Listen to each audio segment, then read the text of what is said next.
الحمد لله الذي هدانا إلى صراط المستقيم وجعل لنا التوفيق خير رفيق، والصلاة والسلام على أصحابه أصحاب الهدى والتحقيق، وعلى آله الطيبين والطاهرين.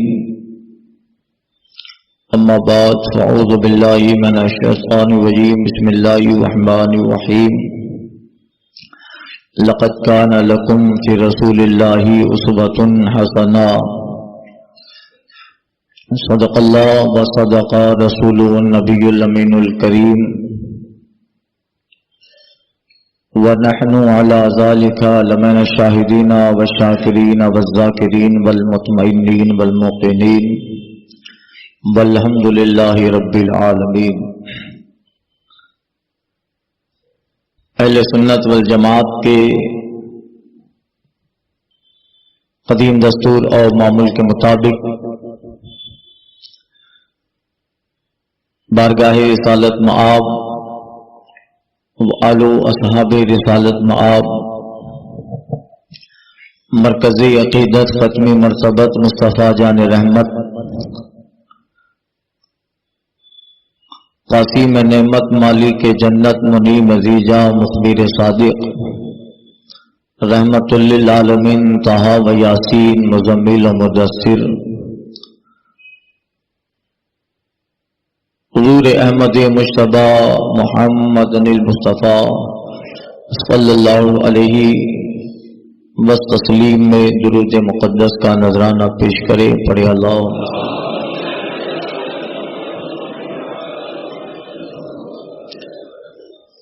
صلاۃ و سلام علیک یا سیدی یا حبیبی یا رسول اللہ، وعلی آلک و صحابک یا شفیعنا یوم الجزاء.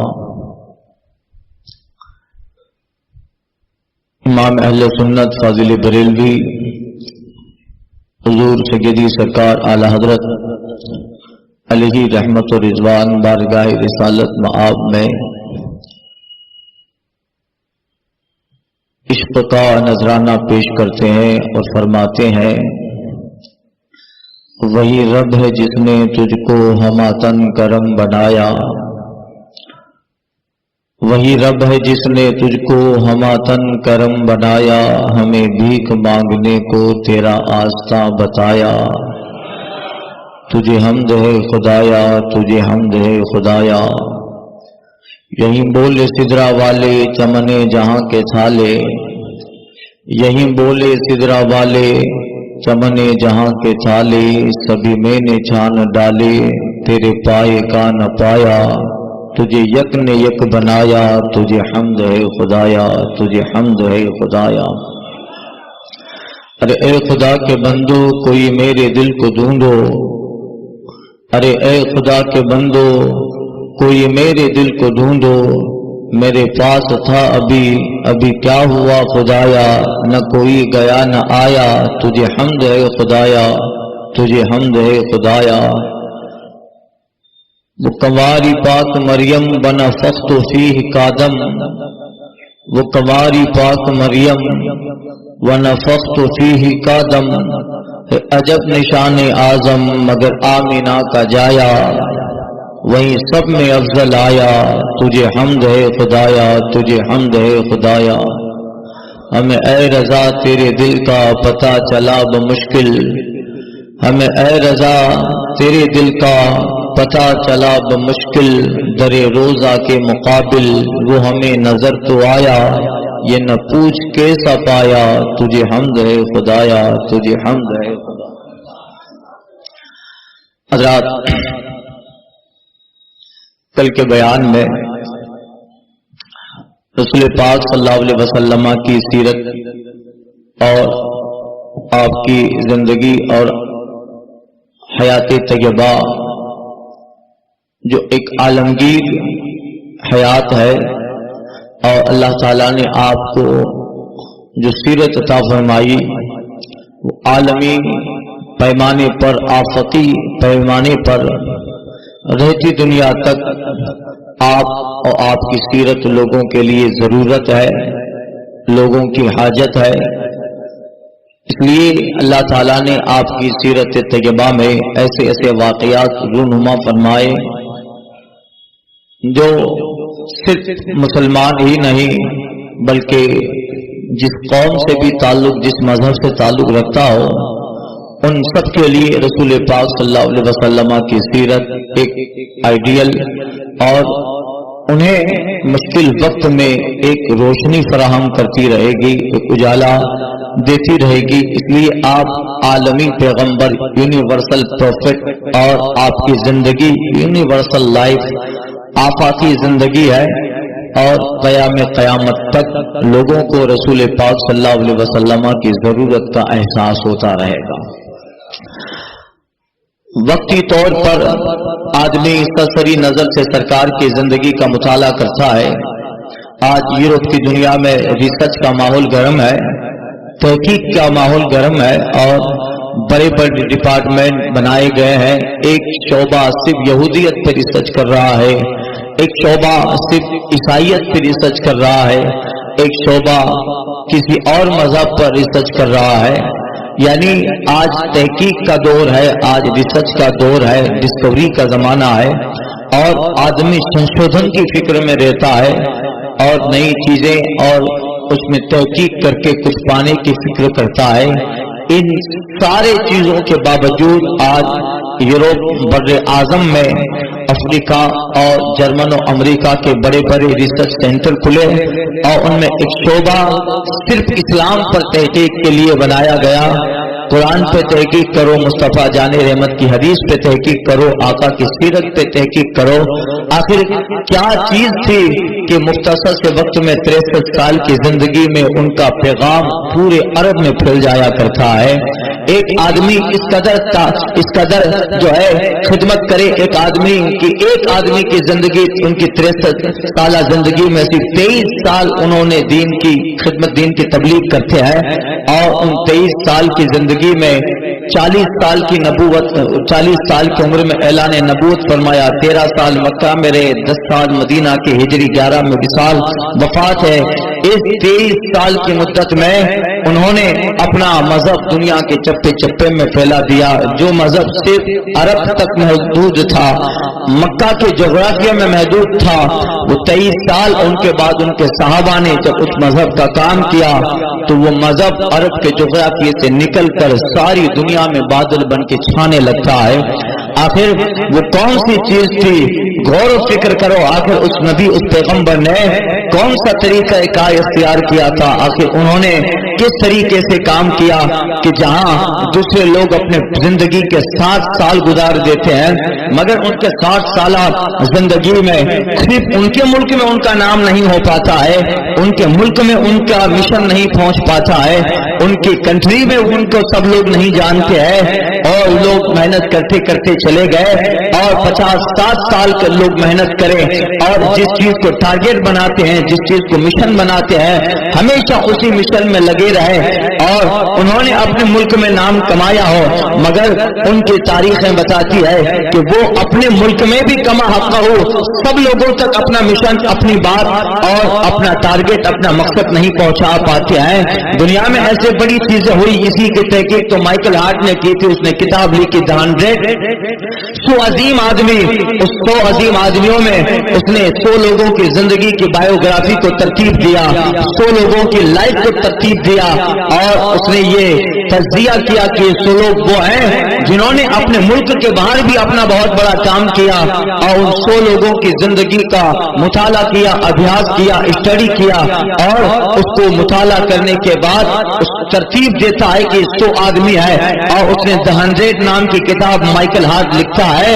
اس میں سب کا بڑے بڑے شخصیتوں کا نام لیا جنہوں نے زمین پہ مختصر سی مدت میں بہت زیادہ کام کیا، اور اپنا مشن اس طرح پھیلایا، کوئی اپنے ملک میں، کوئی اپنے ملک کے بعد ان کا ٹارگیٹ، ان کا مشن، ان کا کانسیپٹ، ان کا مشن ان کے نظریہ پہنچتا ہے، تو ایسے 100 لوگوں کو مائیکل ہارٹ لیتا ہے، اس میں جناب عیسیٰ کا بھی نام کتاب میں رکھا ہے، فاروق اعظم کا نام بھی رکھا ہے، گاندھی کا بھی رکھا ہے، گوتم بدھ کا بھی رکھا ہے، مہاویر کا بھی نام رکھا ہے۔ یہ وہ لوگ ہیں جنہوں نے مختصر سی مدت کے اندر جس چیز کو ٹارگیٹ بنایا اور اس چیز میں محنت کی تو بہت زمانے اور مدت مدید تک وہ کام کرتے رہے اور کہاں کہاں اپنا مشن پہنچایا، اور ان 100 آدمیوں کو جمع کرنے کے بعد اس نے اس کتاب ان 100 آدمیوں میں مصطفیٰ جانی رحمت کی زندگی کا بھی مطالعہ کیا، حضور کی لائف کا بھی مطالعہ کیا۔ اب جب اسے اس کتاب کو ترتیب دینے کی باری آتی ہے کہ یہ 100 لوگ وہ ہیں جنہوں نے دنیا میں جس چیز کو ٹارگیٹ بنایا اس میں لگے رہے اور اپنا مشن دنیا، ملک اور ملک کے باہر پہنچایا۔ اب جب میں کتاب کا کی ابتدا کروں گا، شروعات کروں گا، تو اس کتاب کو کس نام سے شروع کرو؟ By which name can we begin this book? مجھے اس کتاب کو کس آدمی سے شروع کرنا چاہیے؟ آئیے تشریف لائیے۔ السلام۔ دیکھیے حضرت مولانا صاحب قبلہ جو ہے رامپور سے تشریف لائے ہیں اور ان کے شہزادے مفتی صاحب کا مفتی فیضان صاحب حضرت کے صاحبزادے ہیں اور بڑے حضرت بھی بہت قابل عالم ہے اور لائق و فائق مدرس، اور ان کے صاحبزادے مفتی فیضان صاحب ظاہر بات مفتی صاحب قبلہ ہے، اور یہ لوگ یہ ابھی مدرسے کے اپنے ادارے کے لیے نکلے ہیں۔ رامپور میں ایک آبادی کیا نام؟ جامعہ حضرت عمر ایک ادارہ ہے اور وہ علاقہ پورا دیوبندیوں سے گھرا پڑا ہے۔ وہاں ابنیاری سنی حضرات جن کی قیادت حضرت کر رہے ہیں اور حضرت کے صاحبزادے، ظاہر با حضرت دیوبندیوں سے بہت بڑی فائٹ ہوئی، حضرت 2 مرتبہ جیل میں بھی جا چکے اور اللہ تعالیٰ نے پھر فتح عطا فرمائی۔ ایک بہت اچھا کام دین کا، مسلک کا، مسلک اعلیٰ حضرت کا اور مصطفیٰ جان رحمت کے سیرت و کردار کا ایک نمایاں کام باطلوں کے سینے پہ چڑھ کے کر رہے ہیں۔ لہذا یہ خود اتنے بڑے عالم ہیں کہ ان کے اس ربیع الاول میں بڑے بڑے پروگرام ہو۔ ان کے صاحبزادے مفتی صاحب قبلہ ہیں، وہ خود بڑے جلسوں کی صدارت کرنے والے ہیں، مگر دین کا کام ہے اور وہاں مسلک کا کام کرنا ہے، مصطفیٰ جان رحمت پیارے صلی اللہ علیہ وسلم کے مشن کو آگے بڑھانا ہے۔ اس لیے ان وقت میں یہ لوگ اپنے ادارے کے لیے نکلے ہیں۔ آئیے مفتی صاحب قبلہ شیو لائیے۔ الحمدللہ دیکھیے حضرت کے صاحبزادے ہیں اور مجھے ان کے تعلق سے حضرت علامہ عبدالستار حمدانی صاحب قبلہ نے بھی جو ہے تاکید کی اور ان سے دیرینہ تعلقات ہے، ہمارے بھی ان سے اچھے تعلقات ہیں، اس لیے جو ہے ادارے کے لیے تشریف لائے ہیں اور ہم ویسے ہی سب چیزوں میں دیتے رہتے ہیں۔ لہذا حضرت اس قابل یہ تو بے ادبی ہوگی کہ ان کو چندہ کے لیے میں وہاں بٹھاؤں، یہ مناسب نہیں ہے۔ ہمارے متولی صاحب ماشاءاللہ یہ ساری چیزیں، اور ہمارے پٹیل صاحب کہاں گئے؟ باہر بیٹھیں گے ایک دو، محمد حسین وہ باہر تشریف فرما ہوں گے اور آپ پروگرام کے بعد ضرور مدد کریں۔ بعض علاقے ویسے ہوتے ہیں کہ جہاں دینا یہ بہت اہم ہوتا ہے، دنیاوی نقطۂ نظر سے بھی اور اخروی نقطۂ نظر سے بھی۔ ایک اچھا کام ہو رہا ہے، ایک ادارہ ہے 200 کے قریب وہاں پہ طلبہ ہیں، اور سب سے بڑی بات کہ باطل اور وہابی دیوبندیوں کے سینے پہ چڑھ کر مسلک اور اعلیٰ حضرت کے مشن کو آگے بڑھا رہے ہیں۔ لہذا وہاں دینا نہ صرف دنیا بلکہ آخرت میں بھی ہمارے لیے بڑا سودمند ہو سکتا ہے۔ اس لیے حضرت تو یہی جلوہ وار ہوں گے، ہمارے کچھ حضرات باہر کھڑے ہوں گے، آپ مدد کیجئے۔ اب اس دور میں، پرفتن دور میں، جبکہ ہم لوگوں کے پاس کوئی بڑا فنڈ آتا نہیں ہے، اب مودودی لوگ، مرزائی لوگ، احمدی اور یہ بڑے بڑے غیر مقلدین، ان کے لیے تو باقاعدہ بڑے بڑے سینٹر کھلے ہیں جہاں سے ان کا سارا فنڈنگ ہو رہا ہے، اور بڑے بڑے پیمانوں پہ ان کی دکانیں اور بہت بڑا کاروبار، اور ایک مخصوص حصہ ان کے لوگ نکالتے ہیں اپنے دین کے لیے، رسائل چھاپے جاتے ہیں، ان کے مذہب کی تبلیغ و تشہیر ہوتی ہے۔ ان کو چندے کی ضرورت نہیں پڑتی الحمدللہ، مگر الحمدللہ ہمارا جو مشن ہے وہ بس آپ لوگوں کا 10 روپیہ، آپ لوگوں کا 50 روپیہ، اسی سے سنیت کا کام ہوتا ہے، اور اتنا زبردست کام ہوتا ہے الحمدللہ۔ آپ کا 10 روپیہ بہت رنگ لاتا ہے، آپ کا 50 روپیہ بہت رنگ لاتا ہے، آپ کا 100 روپیہ بہت رنگ لاتا ہے، اسی آپ کے 50 روپیے سے کہیں دنیا کو مشتاق احمد نظامی جیسا مناظر اور خطیب ملتا ہے، اسی کے آپ 10 روپیے سے کہیں شیر بشر سنت جیسے لوگ دنیا پہ جلوہ بار ہوتے ہیں، ہمارا وہی 50-100 روپیہ آگے چل کے کوئی عید الاسلام دیتا ہے، آگے چل کے کوئی برہان ملت دیتا ہے، ہمارے انہی اداروں پہ ہمارے پیسے خرچ ہوتے ہیں، اور انہی اداروں میں جو ہے بڑی بڑی شخصیتیں، بڑے بڑے خطیب مناظر پیدا ہوتے ہیں جو دین اور مسلک اور اعلی حضرت کے مشن کا اتنا زبردست کام کرتے ہیں کہ آج جو سنیت کی بہاریں نظر آ رہی ہے، یہ سب ہماری نکابر کی محنت شاقہ کا نتیجہ ہے کہ مسلک بھی سلامت، دین بھی سلامت، اعلی حضرت کا مشن سلامت، اور یہ جو مسجدوں میں جلسوں کی بہاریں ہیں اور یہ مصطفیٰ جان رحمت کا پیغام آپ تک پہنچایا جا رہا ہے، اعلی حضرت کے نعت و مناقب بیان کیے جا رہے ہیں، مصطفیٰ پیارے کے قصیدے بیان کیے جا رہے ہیں، یہی سارے مدرسوں سے علماء نکلتے ہیں، ان علماء کی محنت، ان کی کاوشیں ملک در ملک گھوم کر مدرسوں کے لیے فنڈ اکٹھا کرتے ہیں، طلبا پہ خرچ کرنا ہے اور ذات دن مطالعہ کر کے ان طلبا کو پڑھانا ہے، اور ان طلبا میں پھر نکل کر دین کی خدمت کرنے والے لوگ پیدا ہوتے ہیں، کوئی مسجد کا امام بن کے خدمت کر رہا ہے، کوئی مدرسے کا مدرس بن کے خدمت کر رہا ہے، کوئی مناظر بن کے خدمت، یہ لوگ جس میں جیسی صلاحیت پاتے ہیں ویسا ہنر اس بچے میں پیدا کرتے ہیں، ویسا فن اس بچے میں بھر دیتے ہیں، اور پھر یہی لوگ کچھ 10-12 سال کے بعد فارغ ہو کر قوم کے سامنے ایک ہیرے کی شکل میں آتے ہیں، تو مسجدیں بھی سلامت، جلسے بھی سلامت، آبادیاں بھی سلامت ہیں، اور یہ جو جلسوں کی رونق ہے یہی سب مدرسے اور دارالعلوم کی دین نظر آ رہی ہے الحمدللہ۔ دیکھیے حضرت علامہ عبدالستار حمدانی صاحب قبلہ نے بھی ان کو 1 لاکھ روپے مدرسے کے لیے عطا کیے۔ اب حضرت ماشاءاللہ حمدانی صاحب تو ان کو کیا کہنا، اس لیے ہم آپ جانتے ہیں، ہاں نہیں تو الحمدللہ حضرت ہمارے مقتدی کو ٹرین ہے، ان کو پتا رہتا ہے کہاں کتنا دینا ہے الحمدللہ، اس لیے جو ہے حضور والا مرتبت جلوہ بار ہوئے ہیں۔ اب آپ حضرات کو میں کوئی لمبی گفتگو اس تعلق سے کر نہیں سکتا، بس یہ کہ دینے کی جگہ ہے اور وہاں دیا جائے، تاکہ یہ دینا بعض جگہ ایسی ہوتی ہے کہ جہاں دینا بہت فائدہ مند ہوتا ہے، اس لیے کہ یہ جس زمین پہ کام کر رہے ہیں اس زمین پہ بالکل بنجر زمین ہے، اس پہ ہل چلانا ہے، اس پہ عمارت قائم کرنی ہے، پھر وہاں طلبا کا قیام و قام کا انتظام کرنا ہے، پھر وہاں مسلک کی ایک بہترین شاندار عمارت تعمیر کر کے اعلی حضرت کے مشن کا جھنڈا لگانا ہے، جس کا فریرہ، جس کی فضائیں جس کی وجہ سے معطر ہوں۔ لہذا ایک جو ہے بات ہوتی ہے کہ ایک مدرسہ پہلے ہی سے چل رہا ہے، چلو وہاں دے دیا اور 1 سال میں اتنا خرچہ ہے، یہ پورا پری پلان دیتا ہے، مگر یہاں تو زمین بھی لینا ہے اور ادارہ بھی بنانا ہے، پھر کام بھی ایسا کرنا ہے کہ چاروں طرف مخالف جماعتیں ہیں۔ لہذا آپ سے زیادہ نہ کہتے ہوئے بس حضرت کے لیے، ادارے کے لیے بحال لوگ کھڑے رہیں گے، آپ حضرات ضرور مدد کریں، اس لیے کہ یہ خود اتنے بڑے عالم ہیں کہ ہم جیسے کئی لوگ تو ان کے شاگردوں میں آئیں گے، لہذا آپ حضرات ضرور مدد کریں، اور زیادہ آپ کو نہ بتاؤں کہ آپ اتنا دیں گے اتنا دیں گے، آپ خود تاجر لوگ ہیں، میرے 2 لفظوں سے آپ پورا اندازہ لگا سکتے ہیں کہ باپو کس حیثیت کی جو ہے تاکید کر رہے ہیں۔ لہذا اللہ تبارک و تعالیٰ حسن توفیق، حسن عمل عطا فرمائے۔ ایک مرتبہ درود پڑھیے، پھر میں اپنی بات آگے بڑھاتا ہوں۔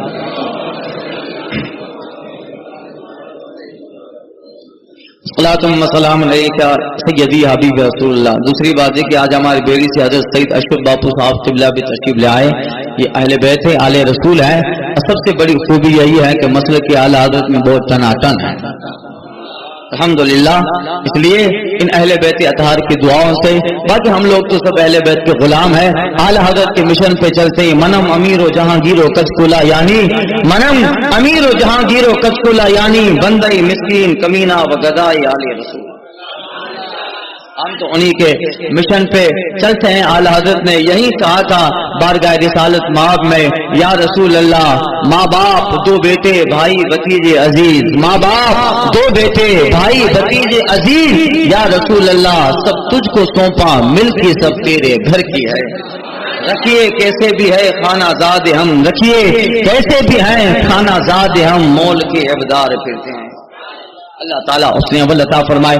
خیر تو مصطفیٰ جان رحمت صلی اللہ علیہ وسلم کے سیرت کی کتنی زبردست اہمیت ہے. اس لیے دنیا میں آج جو ہے ریسرچ کا ماحول گرم ہے. پچھلے تقریباً 2 صدیوں سے لوگوں نے مصطفیٰ جان رحمت پر اتنا ریسرچ کیا ہے. اس سے پہلے بھی تحقیق ہوئی, 1400 سال پہلے سے سرکار کی سیرت اور ذات پر تحقیق ہو رہی ہے. مگر ان پچھلے 2 صدیوں کے اندر جب سے سائنس جوان ہوا, جب سے فلسفہ جوان ہوا, تب سے بڑے بڑے فلسفیوں نے سرکار کی تحقیق کی, زندگی اور آپ کی سیرت پر تحقیق کی اور اس پہ ڈسکوری کی. اور آج اسی تحقیق کا نتیجہ ہے کہ یورپ کی دنیا میں اسلام بڑا تیزی سے پھیل رہا ہے. آپ کو تو روزانہ بر اعظم یورپ کے زمانے میں دنیا میں روزانہ کی خبریں ہیں کہ وہاں کا گورا کلمہ پڑھ کے مصطفیٰ کے دامن سے وابستہ ہو رہا ہے. افریقہ کے کالے وہ کسی بھی اعتبار سے کہیں سن لیا, کہیں جلسہ ہو گیا اور کہیں سرکار کی سیرت سن لی, جس اعتبار سے بھی وہ حضور کا مطالعہ کرتے ہیں وہاں افریقہ میں چاہے وہ کالا عیسائی ہو یا یہودی ہو, روزانہ کی خبریں ہیں کہ وہ کلمہ پڑھ کے مصطفیٰ کے دامن سے وابستہ ہو رہا ہے. میرے صاحب کہہ رہے تھے ٹائمز آف انڈیا کی رپورٹ کے اعتبار سے کہ روزانہ ہندوستان میں 25 لوگ کلمہ پڑھ کے اسلام لے آ رہے ہیں. 25 لوگ ہندوستان میں کلمہ پڑھ کے مصطفیٰ کے دامن رسالت سے وابستہ ہو رہے ہیں. یہی بات ہے, لوگوں نے کہا کہ اسلام مٹے گا, یہ ہوگا وہ ہوگا, یہ سارے اپنی دکان چمکانے والے لوگ ہیں. یہ ان پڑھ کی بات مانیں گے جو ٹی وی پہ آ کر کہتا ہے 2020 میں اسلام ہندوستان سے ختم ہو جائے گا. تیرے باپ کا گھر کیا ہندوستان ختم ہوگا. کبھی NRC کا دباؤ دے کر کے مسلمانوں کو نکال دیں گے, کچھ نہیں ہونے والا ہے. ہمیں ہمارے پیغمبر کے جو ہے زندگی اور قول پہ سب سے زیادہ اعتماد ہے. حضور نے فرمایا وما یبقی بیتون علی الارض الا ادخل اللہ تعالی فیہا کلمۃ الاسلام, زمین پہ کوئی کچا و پکا گھر ایسا باقی نہ رہے گا مگر یہ کہ میرا پروردگار اس گھر میں اسلام کی بہاریں ڈال دے گا, اس گھر میں کلمہ اسلام ڈالے گا. اس لیے بہت ساری جماعتیں آئی اسلام کو مٹانے کے لیے. کبھی لوگوں کے فنڈ اس لیے جمع ہوتے ہیں کہ آؤ پیسہ جمع کریں, ایک جماعت تیار کرتے ہیں اور جماعت کو قرآن کے خلاف منصوبہ سازی عطا کی جائے اور کہا جائے کہ قرآن سے لفظ جہاد نکال دو, قرآن سے لفظ کافرون نکال دو. وہ لوگوں نے بہت ساری محنتیں کی. آج سے 50-60 سال پہلے وائٹ ہاؤس میں بیٹھ کر بہت سارے منصوبے بنائے. قرآن میں سے پناہ آیت سے نکال دو, جھگڑے ہوتے ہیں. قرآن سے پناہ شبد کو نکال دو, نکالنے والے دنیا سے نکل گئے. قرآن ابھی تک اپنی روشنی کے ساتھ قوم میں جلوہ بار ہے. قرآن اب بھی اپنے آب و تاب کے ساتھ جگمگا رہا ہے. کسی نے کسی طریقے پر چاہے آج طلاق کا مسئلہ لے کر ہو, چاہے آج حجاب کا مسئلہ لے کر ہو, چاہے آج طلاق ثلاثہ کو لے کر ہو, یہ ساری چیزیں کوئی درد کے لیے نہیں ہے. یہ صرف اسلام کو ٹارگیٹ بنانے کا منصوبہ ہے, اسلام کو صرف ہدف بنانے کا منصوبہ ہے. اس لیے یہ ساری چیزیں ہوتی رہے گی مگر اسلام اپنی آب و تاب کے ساتھ ہر آنے والے زمانے میں چمکتا رہے گا. ہر آنے والا دور اسلام کی عظمتوں میں اضافہ لے کے آئے گا. ہر سورج جب طلوع ہوگا اسلام کے اضافے کے ساتھ طلوع ہوگا. ہر آنے والا ساتھ اسلام کی عظمتیں لے کے آئے گا. اور جو مصطفیٰ نے فرمایا بخاری و مسلم و مشکات میں ہے, ایک دن آئے گا زمین کا مچھلی کو مغرب شمال و جنوب کوئی ایسا کرو کہ علاقہ نہ بچے گا مگر یہ کہ میرا پروردگار اور علاقوں میں مصطفیٰ کی سیرت کی بہاریں غدیت فرما دیا. اس لیے اسلام آب و تاب کے ساتھ جگمگاتا رہے گا. یہ سب کیوں ہے؟ مصطفیٰ جان رحمت کی سیرت اتنی بہتر ہے. آج سے پچھلے 200 سال لاسٹ 2 سینچری 200 سال میں مصطفیٰ جان رحمت کی سیرت پہ تحقیق ہو رہی ہے. ابھی 70 سال پہلے مائیکل ہارٹ کے نام عیسائی انسان ہے جو مذہباً عیسائی تھا. ان 100 آدمیوں کی میں کر رہا تھا, 100 آدمیوں کی زندگی کو جمع کرتا ہے اور جمع کرنے کے بعد وہ کہتا ہے یہ وہ لوگ ہیں جنہوں نے کسی نہ کسی فیلڈ میں کام کیا اور مختصر سی مدت میں ان شورٹ پیریڈ وہ اپنے ملک تک پھیل گئے، ملک کے باہر ان کا مشن پہنچا۔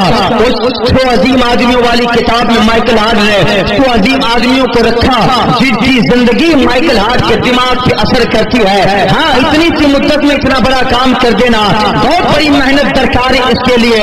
اس کتاب میں بڑے بڑے لوگوں کو لیا، گاندھی کو بھی رکھا اور گوتم بدھ کو بھی رکھا، مہاویر کو بھی رکھا، فاروق اعظم کا بھی ذکر کیا ہے، جناب عیسیٰ بن مریم علیہ الصلوۃ والتسلیم کا بھی ذکر کیا، مگر سب مسودہ تیار کرتا ہے۔ اس کے بعد کہتا ہے آخر اس میں کس آدمی کا نام پہلے رکھو، جو پہلے صفحہ پہ اس کا ذکر کرو اور کتاب اس آدمی کے نام سے شروع کرو۔ پھر دوبارہ ریڈنگ کرتا ہے، ان 100 آدمیوں میں کمپیئر کرتا ہے، ان 100 آدمیوں میں تقابل کرتا ہے۔ وہ کہتا ہے by which name can I begin this بک، میں کس آدمی سے کتاب کو شروع کرو۔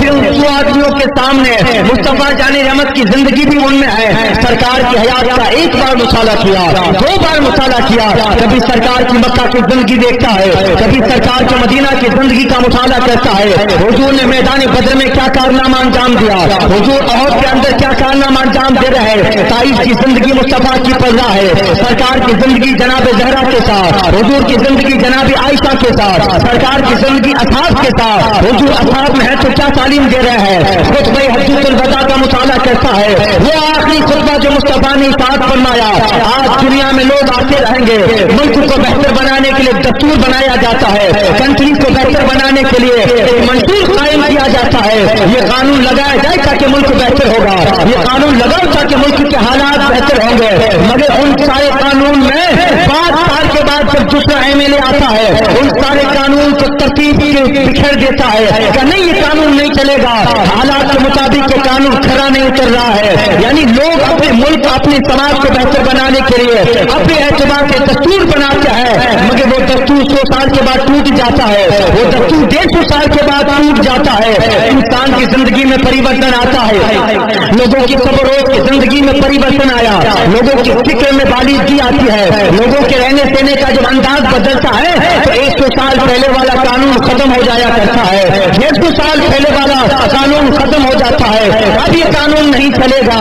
یعنی ایک ملک میں جب اس ملک کے بڑے بڑے دانشور لوگ بیٹھ کر جب اس کی پارلیمنٹ میں قانون پاس کرتے ہیں، 5 سال کے بعد اسی پارلیمنٹ میں اس قانون کو نکار دیا جاتا ہے، مگر 1400 سال پہلے جو مصطفیٰ نے ضابطہ بتایا، 1400 سال پہلے جو مصطفیٰ نے قانون بتایا، کیا بات ہے، آج وہ قانون میں کبھی بھی تبدیلی کی بات نہیں کی جاتی ہے، اور کبھی کوئی آدمی سرسری طور پہ مصطفیٰ کا قانون پڑھتا ہے اور سوچ لے کہ نہیں یہ قانون نہیں ہونا چاہیے، یہ قانون تو 1400 سال پہلے عرب کے بدھوں کا قانون تھا، آج کے ماڈرن اور ٹیکنالوجی کے دور میں یہ قانون نہیں چلے گا، مگر وہ آہستہ آہستہ جب مصطفیٰ کی سیرت پڑے گا اور کچھ ملک کے حالات بدلتے ہیں تب پتا چلتا ہے ہاں زانی کی سزا یہی ہونی چاہیے، ہاں کوچور کی سزا یہی ہونی چاہیے۔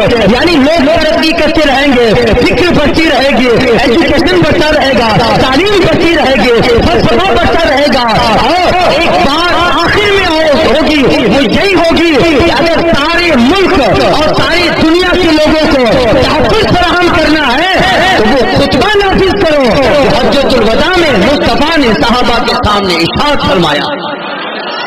وہ خطبہ سرکار حجۃ الوداع کے موقع پر سکوں انشاءاللہ کل کے بیان میں عرض کروں گا۔ کچھ لوگوں کی خواہش ہے آپ نے گزشتہ سال بہت سارے خطبے کہے، اب اس سال خطبہ حجۃ الوداع جو بہت بڑا خطبہ ہے، خیر یہ مصطفیٰ جان رحمت صلی اللہ علیہ وسلم کی سیرت اور زندگی کی اہمیت ہے، اس لیے اللہ تبارک و تعالیٰ نے رسول پاک صلی اللہ علیہ وسلم کو جو زندگی عطا فرمائی وہ ایسی زندگی تھی کہ سرکار ہمارے درمیان دے رہے ہیں، ورنہ رسول پاک کو ہمارے درمیان رہنے کی ضرورت نہیں تھی۔ اللہ اجماع یقین روح البیان میں نقل فرماتے ہیں کیا ضرورت تھی کہ مصطفیٰ صحابہ کے ساتھ رہ رہے ہیں، صحابہ کے ساتھ سرکار دسترخوان پہ کھانا کھا رہے ہیں، جناب عائشہ سے نکاح، جناب خدیجہ سے نکاح، حضرت سودا، حضرت زینب، حضرت حفصہ، حضرت ماریہ، یہ سب نکاح کی کیا ضرورت تھی مصطفیٰ کو، اور کیا ضرورت تھی کہ سرکار دسترخوان پہ بیٹھ کے کھانا کھائے، سرکار بازاروں میں تشریف لے جاتے ہیں، سرکار بدر کے میدان میں ہے، تلوار چلا رہے طائف کے میدان میں شریف لوگ سرکار پہ پتھر برساتے ہیں، اس کی ضرورت نہ تھی،